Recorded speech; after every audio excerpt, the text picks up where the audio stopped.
स्वागत है आप सभी का एनएफ न्यूज पर। मैं हूं आपके साथ रोहन। नेपाल में आज जो कुछ भी हो रहा है वो महज सोशल मीडिया बैन एक वजह दिखती नहीं। उसके लिए आपको 3 सितंबर 2025 की एक तस्वीर याद करनी पड़ेगी, जब नेपाल के प्रधानमंत्री चीन के राष्ट्रपति शी जिनपिंग से मिलते हैं और हाथ मिलाते हुए नजर आते हैं। ये तस्वीर इस बात की गवाह है कि नेपाल चीन के बहुत करीब जा चुका है और ऐसे में अमेरिका को ये बर्दाश्त नहीं हुआ।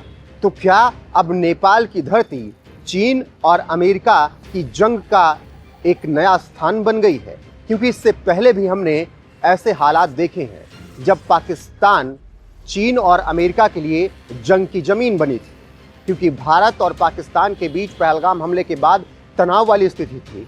भारत ने ऑपरेशन सिंदूर लॉन्च करके पाकिस्तानी आतंकवादियों को मारा था। उस दौरान पाकिस्तान का खूब सपोर्ट चीन ने भी किया और अमेरिका ने तो इतना सपोर्ट कर दिया कि असीम मुनीर व्हाइट हाउस में जाकर चाय नाश्ता करने लगे।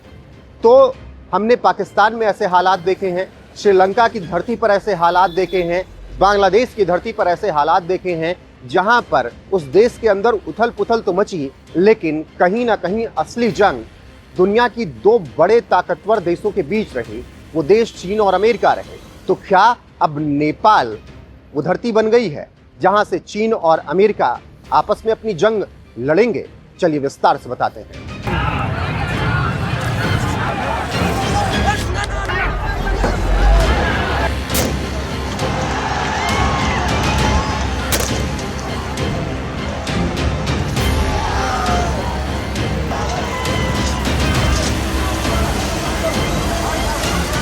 सितंबर के शुरुआत में दुनिया के 26 देशों के नेता चीन में दिखे, शक्ति प्रदर्शन किया।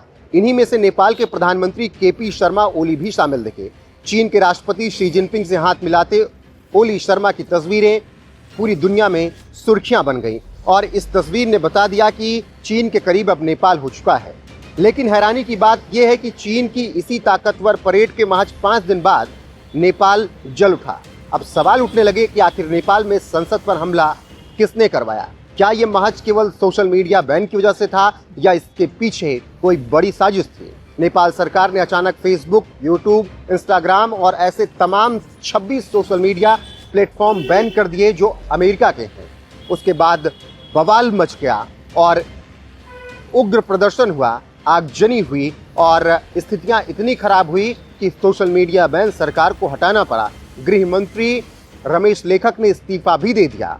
तो तमाम सवाल उठने लगे कि शी जिनपिंग से मिलने के 5 दिन बाद ही ऐसा नेपाल में कैसे हो गया। वहीं जब नेपाल की युवा पीढ़ी सड़क पर उतरी, जिन्हें जेनजी कहा जाता है, उन्होंने इस तरीके का तांडव किया कि नेपाल सरकार अपने घुटनों पर आ गई और लगातार प्रदर्शन होने लगे। तो युवाओं के सपोर्ट में दुनिया बोलने लगी और जो सोशल मीडिया बैन किया गया उससे चीन को बहुत ज़्यादा फायदा हुआ। दरअसल यहाँ पर ये गौर करने वाली बात यह है कि अमेरिकी कंपनियां नेपाल में बैन की गई थी, वहीं चीन का ऐप टिकटॉक लगातार वहाँ पर चलता हुआ नजर आया।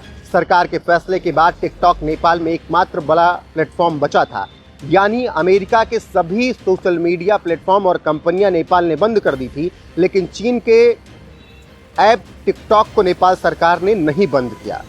इससे सरकार को जवाब देना पड़ा कि आखिर जब आप सोशल मीडिया प्लेटफॉर्म के विरोध में थे तो टिकटॉक क्यों नहीं बंद किया गया है, केवल अमेरिकी कंपनियां क्यों बंद की गई?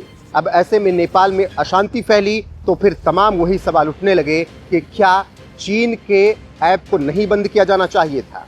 वहीं सोशल मीडिया बैन से शुरू हुए इस प्रदर्शन में भ्रष्टाचार और असंतोष भी जुड़ गया। नेपाल में पहले भी युवाओं ने राजशाही की बहाली की मांग को लेकर खूब प्रदर्शन किया था, तब भी सोशल मीडिया ने आंदोलन को हवा दी थी और माना जा रहा है कि उसी अनुभव से सबक लेते हुए सरकार ने इस बार सोशल मीडिया को बंद किया। लेकिन वहां पर भी डबल स्टैंडर्ड नजर आया, क्योंकि अमेरिका के सोशल मीडिया प्लेटफॉर्म बंद किए गए, नेपाल में चीन के नहीं। अब एक और बात समझिए, नेपाल में 240 साल पुरानी राजशाही 2008 में खत्म कर दी गई। इसके बाद संघीय लोकतांत्रिक गणराज्य देश बना दिया गया, लेकिन तब से लेकर अब तक 17 साल में 11 सरकारें बदल चुकी हैं। राजनीति का स्थिरता लगातार बनी रहती है, कब कौन वहां पर सत्ता में आ जाए, कौन प्रधानमंत्री पद से हट जाए, किसी को पता नहीं। इस बीच नेपाल में चीन का प्रभाव लगातार बढ़ता गया। भारत से बेहतर संबंध रखने वाली राजशाही वाला नेपाल अब भारत से भी दूर जा चुका है और लिपुलेख दर्रे ने भारत और नेपाल के बीच दूरियां और ज़्यादा बढ़ाई हैं। तो कहीं ना कहीं जो नेपाल 2008 तक भारत के साथ अच्छे संबंध रखता था, जिस नेपाल के साथ भारत का रोटी बेटी का संबंध था, वो नेपाल अब भारत से दूर जा चुका है और चीन के करीब है। और उसके कई कारण हैं। चीन कैश में मदद करता है, चीन कई तरीके के एक्सपोर्ट इंपोर्ट पर टैक्स नहीं लगाता है नेपाल पर, चीन BRI प्रोजेक्ट को लेकर भी काफ़ी मदद करता है नेपाल की, और नेपाल भी चीन की मदद करता है। और ऐसे में नेपाल में चीन ने अपने तमाम तरीके के काम शुरू कर दिए हैं, तमाम प्रोजेक्ट्स पर चीन काम कर रहा है, और इस वजह से चीन और नेपाल की दोस्ती बढ़ी।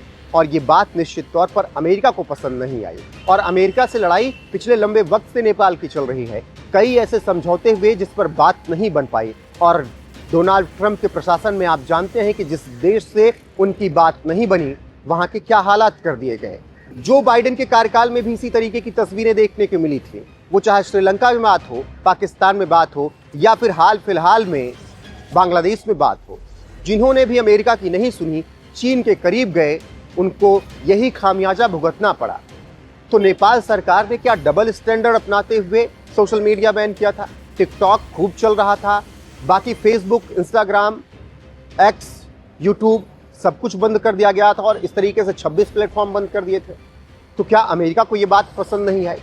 तो जो कुछ भी नेपाल में हो रहा है वो महज केवल सोशल मीडिया बैन की वजह से नहीं हो रहा है, वो दो देशों के बीच युद्ध की जमीन भी बन गया है, वो चीन और अमेरिका है। अब ये समझिए कि क्या कुछ हुआ अभी तक नेपाल में। नेपाल में युवा सड़क पर उतरे, संसद भवन पर उन्होंने हमला कर दिया, 20 लोगों की मौत की खबर है, सैकड़ों लोग घायल हो चुके हैं। सरकार से जब स्थिति नहीं संभली तो सेना को उतारना पड़ा, और आदेश दे दिया गया कि जो भी प्रदर्शन करते हुए दिखे उसे गोली मार दी जाए। ऐसे में भारत भी सतर्क हुआ उस बीच, और भारत ने अपने बॉर्डर की सिक्योरिटी बहुत ज़्यादा बढ़ा दी। बाकी अब देखना होगा कि ये लड़ाई कब तक चलती है। सोशल मीडिया से बैन हटा लिया गया है जो अमेरिकी कंपनी थी। क्या अमेरिका इससे शांत बैठ जाएगा और सब कुछ नॉर्मल हो जाएगा नेपाल में? ये तो आने वाला वक्त ही बताएगा। लेकिन इतना तो नज़र आ रहा है कि नेपाल में जो लड़ाई चल रही है वो सिर्फ नेपाल की लड़ाई नहीं है, ये लड़ाई अमेरिका और चीन की है, और धरती नेपाल की। बाकी बने रहिए हमारे साथ, आगे जो भी अपडेट आएगी आप तक जरूर पहुंचाएंगे। अभी के लिए बस इतना ही। नमस्कार।